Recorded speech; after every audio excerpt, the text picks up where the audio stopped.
day. So, guys, if you guys have been following me this week, we are actually on our second day, right, of our 7-day marathon. And that's my marathon. And, guys, on Periscope, I can't see you. I can see the numbers. Make sure you come in. If you comment, I can see who's in the room and say hello as we go throughout our broadcast. Hey there on Facebook. How are you? We are on day 2 of our 7-day marathon, Salon ownership, right? And quick introduction for those of you who may join the broadcast who've never been in a live broadcast with me before. I'm Tanya Wilson Cherry. I'm a business consultant and certified life coach. I have a 20+ year background in the beauty industry, right? And 10 years as a former salon owner. I help beauty industry professionals maintain the customers they have, get more customers, and profit for real, like profit for real in their business. I believe your mind, this thing right here, has a lot to do with your money and everything else you set out to do. And so today we're going to do some thinking, right? For those of you who are in the process of opening a salon, or perhaps you currently own a salon and maybe you're thinking about reinventing. What I've decided to do for this 7-day marathon is to give my experience, kind of talk about how it happened for me as a salon owner of 10 years, and then give you some business advice, some business expertise on running your particular establishment, and to give you guys an opportunity to ask questions, right? So your participation is greatly appreciated. We had a great broadcast on yesterday. I am uncertain about leaving these particular broadcasts up because I'm thinking of doing something else with the video. So now is a great time. If you guys on Periscope, if you're on with me, make sure to say hello, as I said before, because I can't see you unless you comment. But swipe up or right to share with your followers. Another industry professional could use this information. You guys on Facebook, you can press the little share button on the left-hand side. It will allow you to share out with another industry professional who is looking to own a salon or possibly owns one and just wants to reinvent or wants some advice on what's going on in their particular business at this time. And of course on Instagram, you guys can't share, but you can follow me. Make sure you follow me after this so you'll get notifications of when I'm on again. Hey Sharon, how are you, dear? Thank you for joining. Guys, if I say something that helps your business or your life throughout the broadcast, all I ask in exchange is that you tap the screen for hearts to show love. And we'll get started. On yesterday, we talked about salon ownership and goals, right? Understanding what your why is going to be, realizing what it is that you value. And, most people may not think about what they value when they get ready to open a business, but your business is going to consume a large part of your life. And so the way you set up your business, the foundation or the structure of your business, will definitely help if you know what your values are, because you can set your business up according to that. And, that leads into us talking about either booth rent or commission, because they both carry different responsibilities. Hello, somebody. They both carry different responsibilities. I read an article about Madam C.J. Walker, and for those of you who are in the industry, most of you know who she is. She was once listed as the first Black female, or I believe it's just female, because I haven't seen another record, not just even Black, but first female millionaires, and the person who actually came up with the straightening comb. But in actuality, Madam C.J. Walker's mentor, Annie Malone, was actually the first female millionaire, and her the straightening comb was actually made by her. And Madam C.J. Walker just tweaked it, right? She improved it. But there was an article written by a lady named Miss Bundles, who is actually Madam C.J. Walker's great-great-granddaughter. And what she's been doing is kind of telling Madam C.J. Walker's story. And there was a letter that Madam C.J. Walker wrote back in maybe 1916 where she was recommending to someone to do booth rent as a way to cut the expenses to their salon. So we know that booth rent has been around for quite some time, right? It's not new to the game or anything of that nature. It's been around for quite some time. And even back then, Madam C.J. Walker felt that it was an opportunity to help decrease some of the expenses in the salon. Now, employees in the salons kind of came out in the 20th century, right? Going outside of booth rent and actually having employees. And when Madam C.J. Walker explained it as a way to cut expenses in the salon, that's not always what I find. You know, as I'm working with stylists, and even from my own personal experience, that's not always what I find, because I realize sometimes when we open our salon with the intent of having renters, sometimes filling the place is, you know, the next goal. Like, how do we get the chairs filled so that it is profitable? If any of you have ever thought about that or been in that situation where you like, I have chairs but I don't have renters, you know, how do I make this profitable for me? I've purchased a building that actually allows me to seat more people, so my overhead is more, but I need to get the chairs filled. If you guys have ever been in that position before or ever wondered that, put a 1 in the comments for me. Let me know who I'm rolling with, if you booth rent or commission at your salon, or if you're questioning, like, how should I do this? And what I'm going to do throughout the broadcast, guys, is I'm going to talk about some of the differences. Hey, Patrina, how are you, dear? Thank you for joining. I'm going to talk about some of the differences and the advantages or maybe disadvantages of booth rent and commission.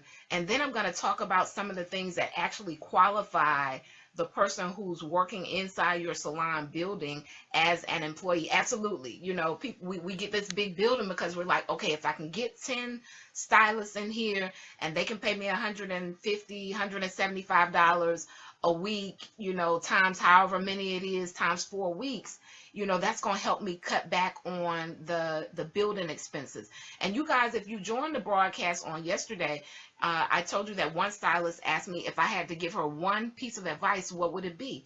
And it was to start small until you outgrow that space, you know, pack it out until you outgrow that space and then move.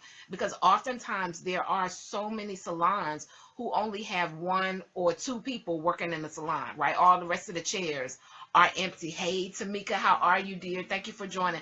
Guys, again, as you're on the broadcast, make sure to share the broadcast out. Let's clear up some of the things that we don't know about booth rent and commission for those who are looking to open a salon or possibly are in that situation now, and they may be thinking, I'm going to switch from booth rent to commission, or I'm going to switch from commission to booth rent. So on Periscope, you guys can swipe up or right to share, and on Facebook, you can press the little share button on the left-hand side. So what we're finding is many salons who have empty chairs. And so my question is, you know, is advertising for the chairs a problem? You know, do you not know how to advertise to get people in the chairs? Do you not know how to hire if you're hiring, or how to conduct an interview? Do you have the necessary things in place in order to get your chairs filled? And so we're going to talk now about some of the differences in booth rent. And then in 2000, I think in the 20th century, when employees became popular in salons, it was mainly for a few reasons. And that's because people find it hard in a booth rent situation to control the professionalism, right?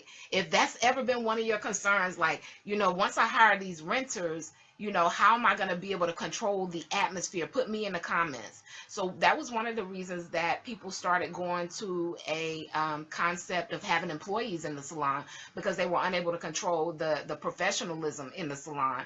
And they also found it hard to have any structure. And the reason is, I'm going to give you guys the reason, because booth renters are their own business. It's a business inside a business. And there are so many things that determine whether or not a person is actually a booth renter or an employee that many people just didn't understand. Many people have just been following suit. I'm great, darling. Thank you for asking. Many people they just either didn't know when they contracted booth renters out, or they were following what had been done when they worked in a salon.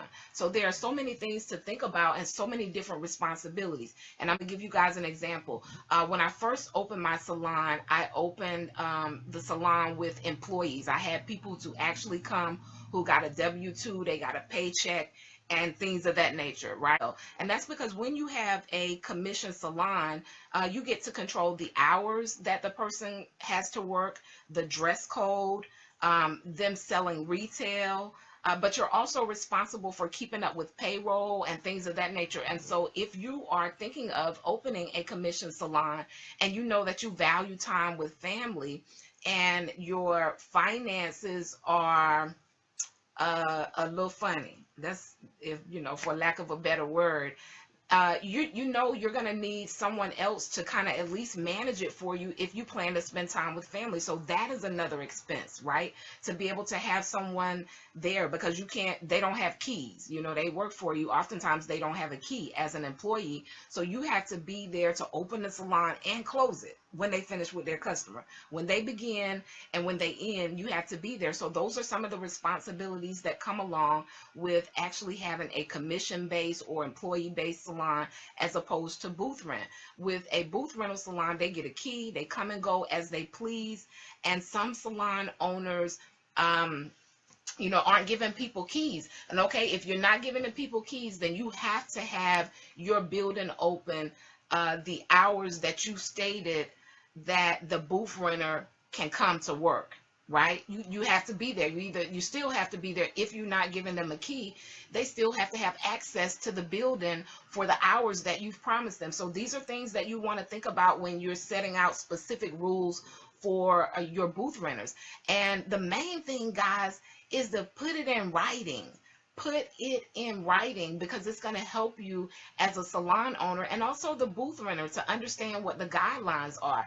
You can't tell them that they can only come to work on Wednesdays and Thursdays if in your contract you said they had availability to the salon from Tuesday to Saturday, right? But you may be able to say, like, if you have a booth renter who is attempting to work 7 days every Sunday and Monday, as well as the normal operating hours of the salon, if you put it in writing, paying taxes, hello, if you're going to have a commission salon, it's another level of taxes. You now have to do a W-2, right? Like those that everybody wait on January 31st so they can get their taxes. You'll be the person that they're waiting on, because you have to do a W-2 form with them if you're doing commission. So there are different things to think about, but that's and it's only negative based on what your values are, based on what it is that you want to do for your business, or based on what you're capable of providing. Because a commission salon can be great. It can be a great opportunity to make even more money, right? If your place is set up where there's plenty of customers coming in and you're marketing properly and you have the customers coming in for your commission stylist, it can be a very lucrative idea, right, to do commission. But if you don't want to worry with all that hustle and bustle, then the best thing for you would probably be booth rent. And these are some things that your booth renters are allowed to do, right? They control how they style their clients' hair. So you won't be able to regulate, you're not doing that right. You need to do it this way. That's them, because they own their own business within your particular building. You can't collect money. I've known people who collect money at the register for the booth renters. It's different if they are an employee, right? And like I said, many people do things because either that's how it was done with them at the salon that they worked at prior, or they just don't know. But a booth renter, they take up their own money. They take up their own dough. The salon owner does not do that for the booth renter. They have their own supplies.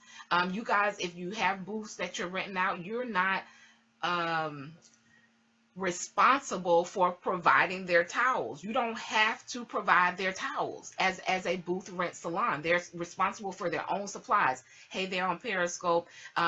They also get to set their own hours within the confines of what days and times that the salon is open. And those are the things that you put inside your contract. And so, as I shared with you guys before, that's one of the reasons I say you have to know what is it that you value, because many stylists get stuck in a situation that becomes uncomfortable for their personal life as well. And we all know that your personal life rolls over into your business, right? Your personal life rolls over into your business. And so when the way they have their business set up doesn't work for their personal life, they become overwhelmed and feel the need to close the doors. But one thing that you have to think about, if you're, if you're listening, when I first came on, I shared where Madam C.J. Walker wrote a letter and recommended to someone to do booth rent as a way of cutting back expenses. If you find that you're not able to cut back on your expenses with your booth renters, you need to do something different, right? Your booth renters, them coming in and paying you weekly and monthly shouldn't be a burden to you. It should be extra for you. Now, we all know life happens, right? Someone may be a little late every now and then, but when you have someone who every time it's time to pay, they don't have it, or they're paying you in small portions, and you've taken the amount that they were supposed to pay you and counted for paying the overall bills, you guys maybe need to have another conversation. And I think that one of the reasons this happens often is because we're not really vetting the people that we're getting to come on our team. And when I say vetting, I mean, although they are a booth renter, you can still interview them. Somebody put interview booth renters in the comments. You can still interview your booth renters. You can still sit down and have a conversation with them about booth renting. This is another thing that I've seen, people offering throughout social media, is the first week of booth rent free. If you guys have seen that before, put a 1 in the comments. When people are looking for new booth renters, I've seen advertisements like the first week of booth rent free. This is what I don't like about that particular opportunity. I think you can find some other way to reward them or give them an incentive to want to come and work with you. But one of the things I don't like about that is because if they can just walk in the door not paying you anything, it doesn't interview booth renters. Absolutely.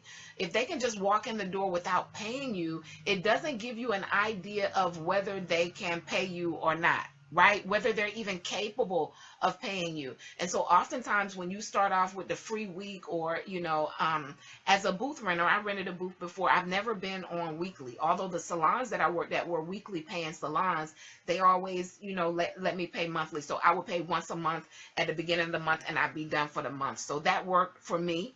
Interview booth renters, absolutely, Patrina. But if you don't know whether or not they can pay you, right? Because sometimes in our desperation, we set policies, and it goes back to even how we set our pricing, right? Because you can't tell whether or not someone is capable of paying you if you've given them the opportunity to start with you free. I would do something.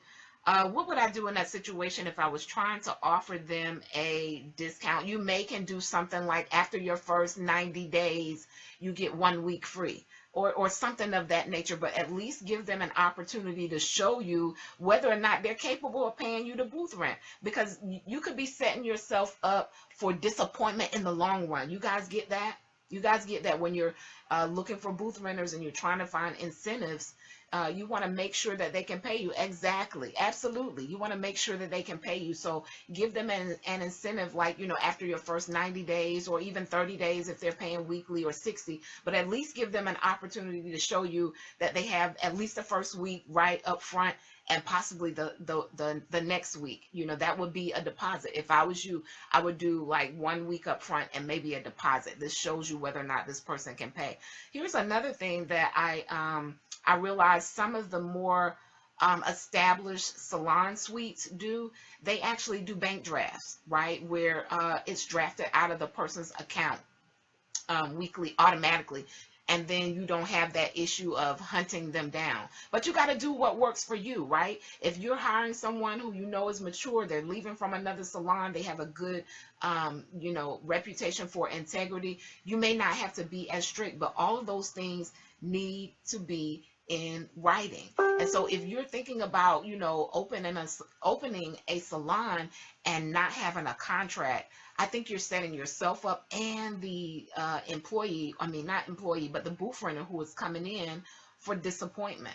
Because, oftentimes as times go on, we kind of move or sway away from what we initially stated. But if we got it written on paper, we have something to go back to. Are there any of you who are currently looking to open a salon, or maybe you're in the process of getting renters or deciding, whether or not you want to do booth rent or commission? Is anybody in that particular situation?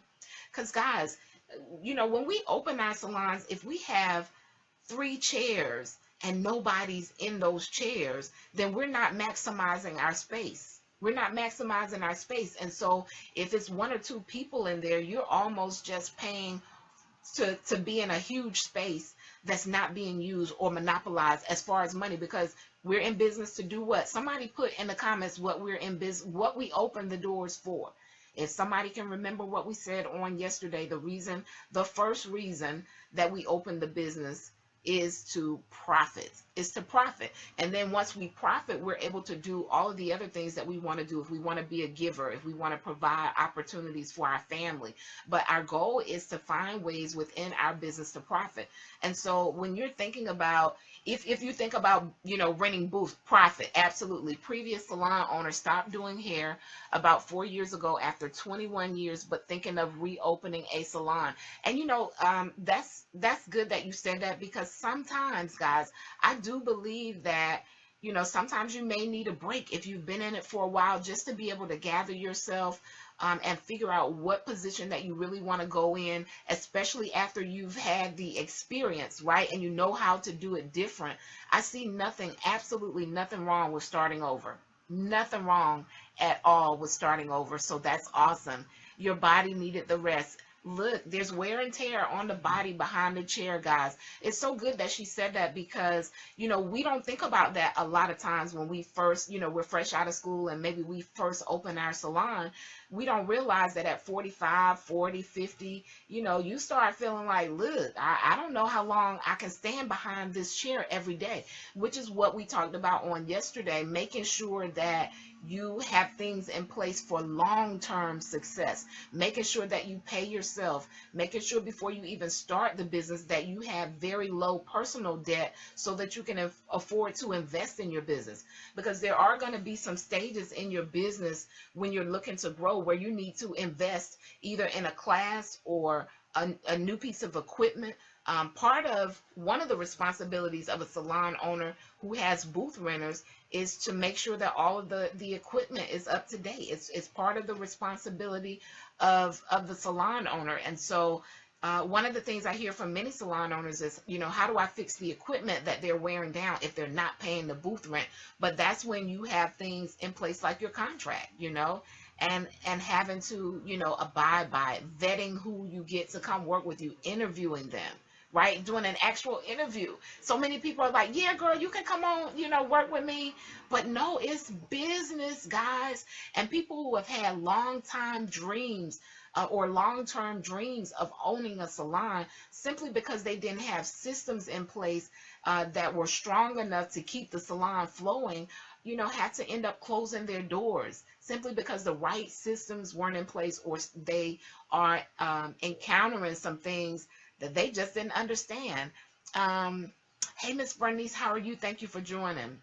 And so, guys, you want to make sure that you know all the ins and outs. There is actually information on IRS.gov. I believe that's the site that you can go to that helps you see what you're actually supposed to do as a salon who has booth renters in it. Because a lot of times, many people were just doing what was done to them in the salons before, and some of the things were being done improperly from just ignorance, not knowing, just simply not knowing, guys. But it is, some of the advantages of booth rent is that you can, give everybody a key, set your rules, and you don't have to be there to open the door or close the door if you decide to give people a key.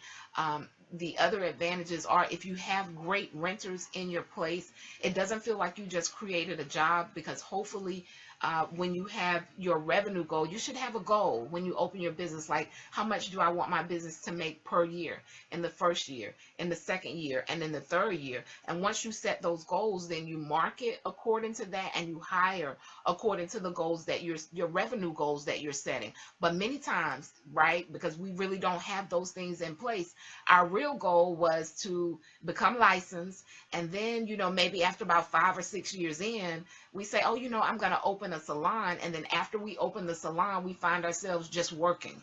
And so we actually just create another job for ourselves, because we don't have a vision further than just, salon ownership. And some of that starts with actually setting financial goals. Guys, we're in business, to profit, to make money, to serve people, to offer opportunities for people to have somewhere to work.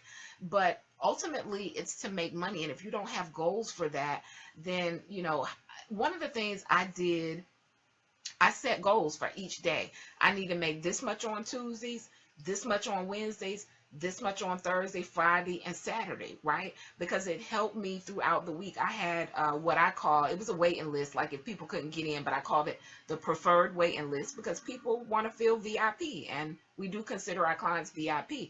But I would keep my waiting list to the side, and if, I was booked and I needed to take more clients and I had the ability to work a little longer, I called some of the people on the waiting list because I hadn't met my quotas. Because my quotas were what told me, okay, you need to make these amounts because your total bills, your total expenses equal out to this, and daily you need to make this in order to make that happen.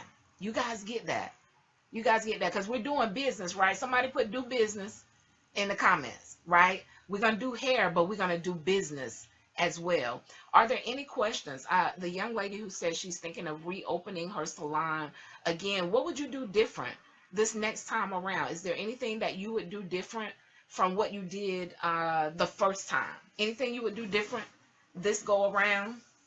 And for those of you who own a salon, is anybody renting booths? If you're renting booths, if your salon is set up for booth rental, put booth rent in the comments. If you are a commission-based salon, put commission in the comments, and then let me know if you guys have any questions. Remember, I started off, with employees in the very beginning, and I had my daughter and my lifestyle change, and the commitment was so huge for me. If I'd been in a position where my business had made enough money, I'd have hired a manager. Now, I did have booth rent. Okay, I see that, Patrina. I did have front desk help, but you still need someone to manage the whole thing. Now, the great thing about me having front desk help when I did have my daughter, before, I changed the structure of my business, I was able to talk back and forth with my front desk help because they had a key, right? And they could kind of manage from the phone, and I would just do a check-in. But overall, you at least need, front desk help, somebody who's going to be able to keep a connection with you about what's going on, or someone that your staff can go to in your absence. Because guys, it's unrealistic if we think we're going to be able to be in there 7 days a week or 5 days a week from the time it opens to the time it closes for 20 years. I'm not saying we can't do that consistently for a long time, because I did, right? Even before opening a salon, I never missed work, right? I just didn't. I probably in 15 years may have had 5 to 7, I can't even remember, but it was definitely under 10, I believe, Saturdays off, right? Because I was just at work. I was at work. But that eventually, guys, you guys are going to want to have something that's going to make it run by itself. And if that's getting your chairs filled, then you need to do that. One of the questions that I have a private group for stylists. You definitely would interview potential stylists more in depth. Yes. Get referrals from previous salons they were at. Absolutely. That's one of the things I did at the salon. I did an interview, and part of what was on the application was referrals. And I actually called, right? I actually called. And one of the questions that I asked was, would you rehire this person again? Would you rehire this person again? Because oftentimes, nobody wants to give a bad referral. I've had so many people to call back for referrals, and most of the time they were my greatest workers. So I, was really comfortable giving them a referral. But, oftentimes people aren't comfortable giving a referral if the person wasn't a great worker, but they can answer the question, would you hire this person again? Or would you allow this person to rent from you again?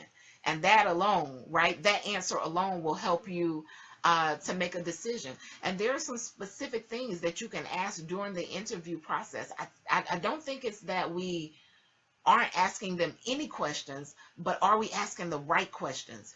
And so I had a list of interview questions that I asked everybody. It was standard across the board, whether they were renting a booth or coming in as front desk. I already had questions standard questions that I asked everybody, because sometimes, you know, you hire people and then you like, uh-oh, Lord have mercy. You know, I didn't see that. So to avoid those things, we ask the right questions, guys. Sometimes in our desperation, we're just like, oh, yeah, girl, you can come on, you know, and work here. And then, you know, you're disappointed. And one thing that can ruin the atmosphere is one bad apple, right? One thing that can ruin an atmosphere is one bad apple, because if you have a disgruntled booth renter or someone who's uncomfortable or doesn't like the changes in the salon, and they're kind of spreading that to everyone else, it can cause issues, right? So there are questions that you can ask inside your interview process. I know this young lady says she would definitely interview on a more in-depth level. Yes, had some trying to turn my salon into a daycare. Yes, had some. I don't quite understand that. Are you saying that you're actually taking the building that you were in and now turning it into a daycare? And so if you're doing that and you're going to open a salon again, are you opening it in a different location? Is that what you're saying? I'm trying to catch up. I believe you said that you were reopening or considering reopening your salon. So guys, are there any questions before we sign off? Day 2, booth rent or commission. What should I do? Booth rent or commission? And how do I get my chairs filled? How do I get my chairs filled? That's what I was going to share with you guys. I had someone to ask a question inside a private group that I have for stylists on Facebook. And, you know, her question was, how do I compete with all of the salon suites that are opening up in my area? If you guys wonder that, you know, if you're a salon owner and you're wondering, like, everybody wants to go work by themselves, how do I compete with that? Put me in the comments. Put me in the comments, because I think that it's a question that a lot of salon owners are faced with, whether it's no, they would try and bring all their children.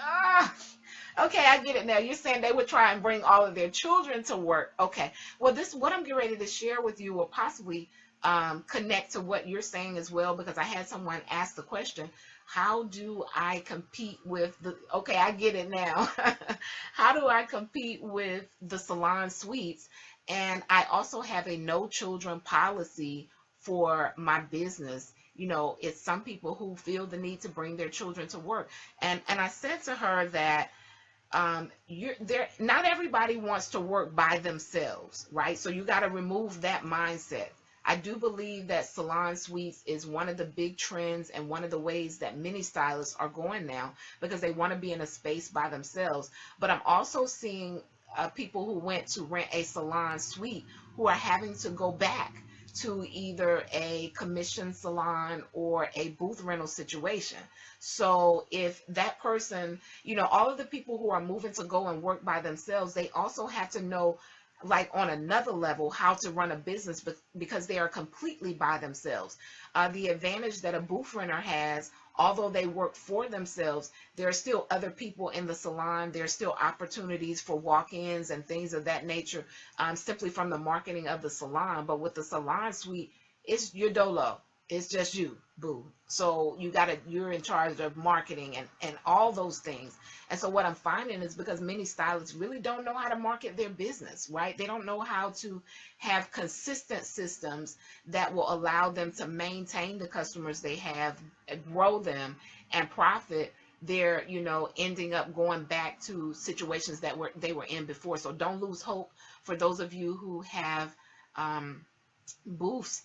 There are people that want to be in a booth rent situation simply because there are other people there that they can capitalize off of, you know, other people seeing them doing hair, knowing that they exist, right? So don't give hope on that, give up hope on that. But a couple things that I suggested, one of the things I did was I stayed connected with the beauty school that's in my city. I stayed really connected to the beauty school. I go back and talk to some of my old instructors.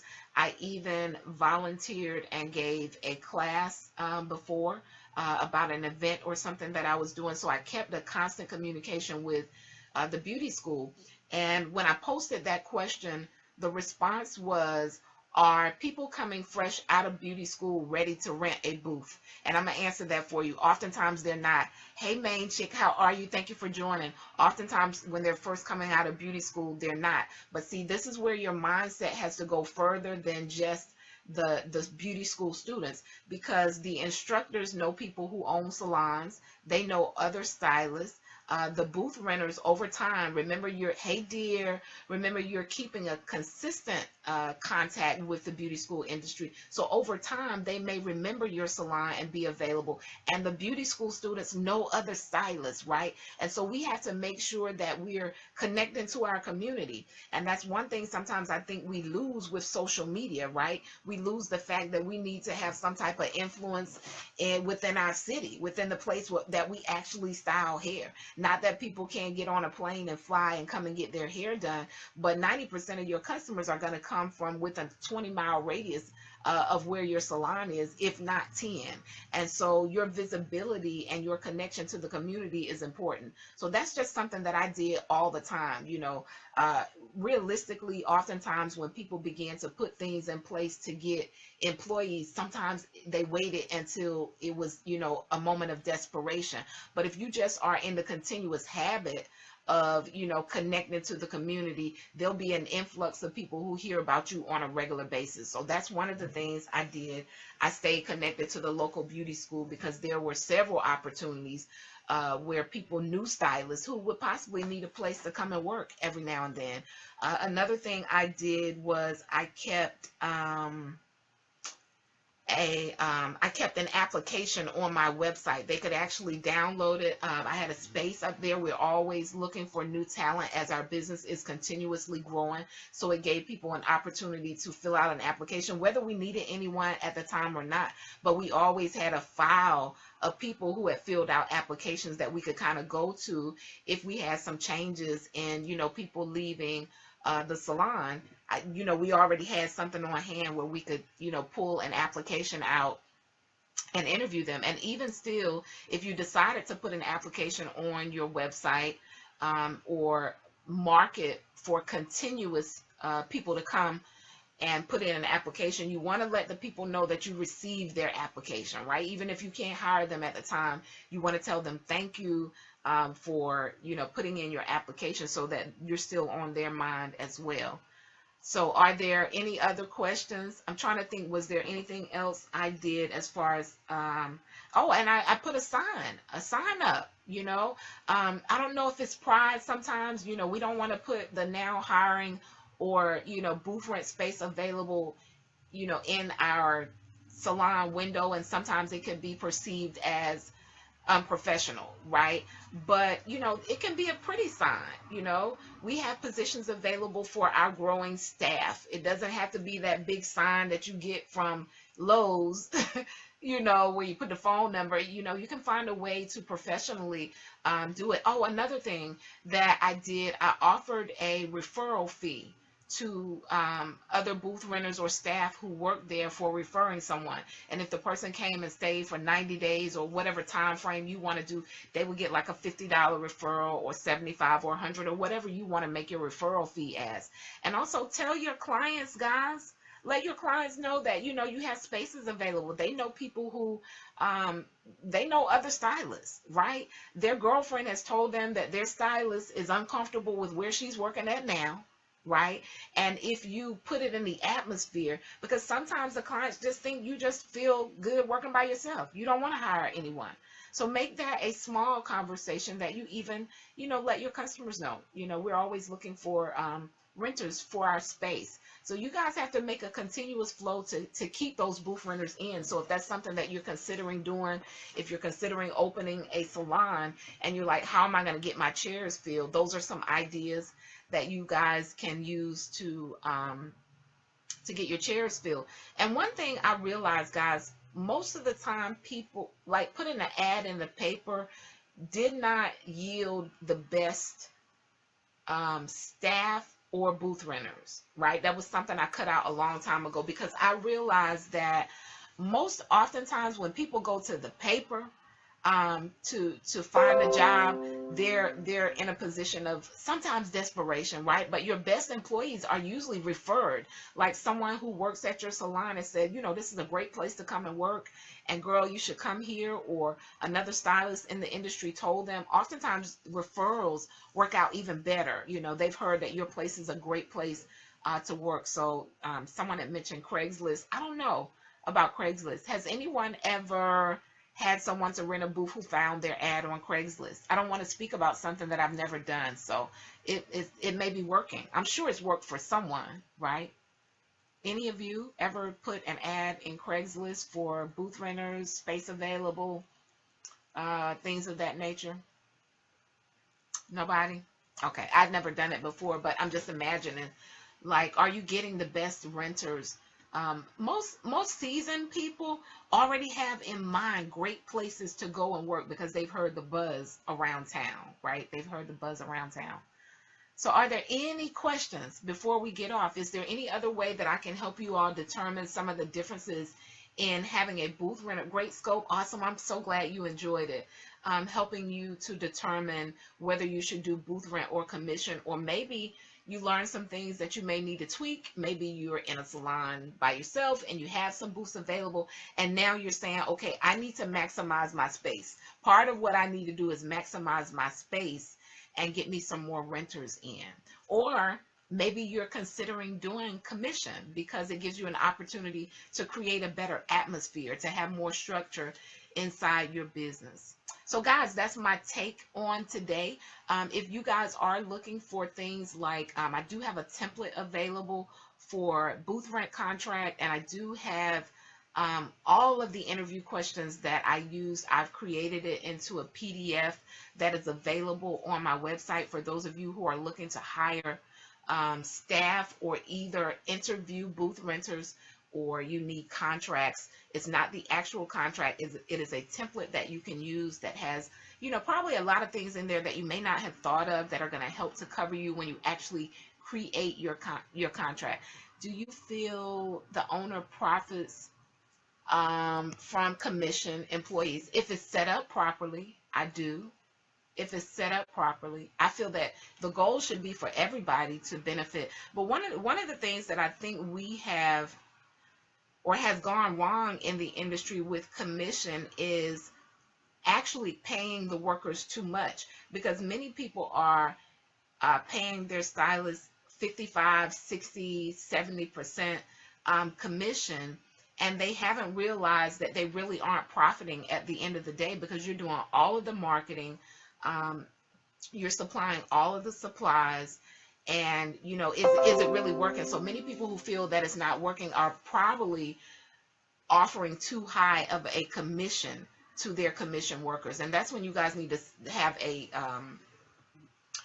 true analyzation of your price points, whether or not you're charging enough for the services that you're offering. Yep, absolutely. Yeah. And then this is one thing. This was my experience when I first got out of beauty school. Well, actually, while I was in beauty school, I had a salon that was working in the area to ask me to come and work with them. So I was so blessed to be able to already know where I was going to work, and I had an opportunity to be an assistant there first. And so when I graduated, I was ready, it was time for me to really start doing hair.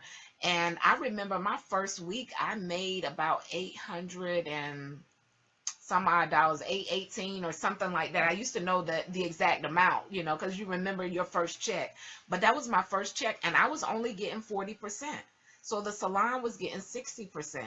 And many people who do go to work on commission, where they fail is counting the owner's money. This is just my opinion. They fail when they count the owner's money, because realistically, a student fresh out of school, the average student fresh out of school probably won't yield over $800 their first week without someone giving them clients, right?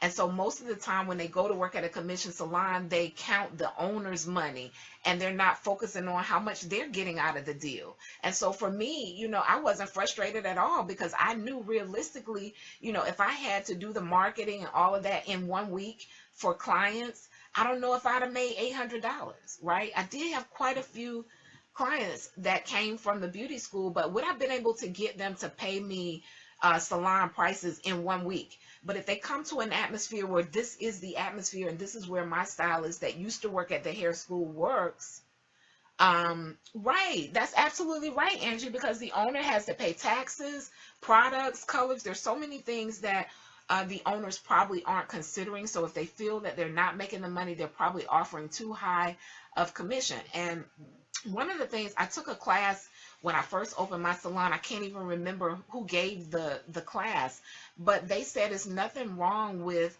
as part of your orientation, to actually sit down and with a whiteboard, right? If you're doing a commission salon or you have employees, and let them know how much this is. That it's not like all of your bills necessarily, but like, this is what each color service costs in order for you to do it. This is the percentage amount of marketing that is required to get this particular customer in. To talk about those things. I'm not saying tell them, oh, I pay $3,000 a month in rent, and, not those things, but to kind of give them an idea and a breakdown of what is costing for each customer that they're doing in the salon, the taxes, the employee taxes that you're paying on them, and subtract all those things and let them really see what's left at the end of the day. Because oftentimes we have people who are counting the owner's money, right? Not their own. They're not focusing on how they're benefiting. They're only focusing on the owner. And you got to know that the owner has paid some dues, guys, right?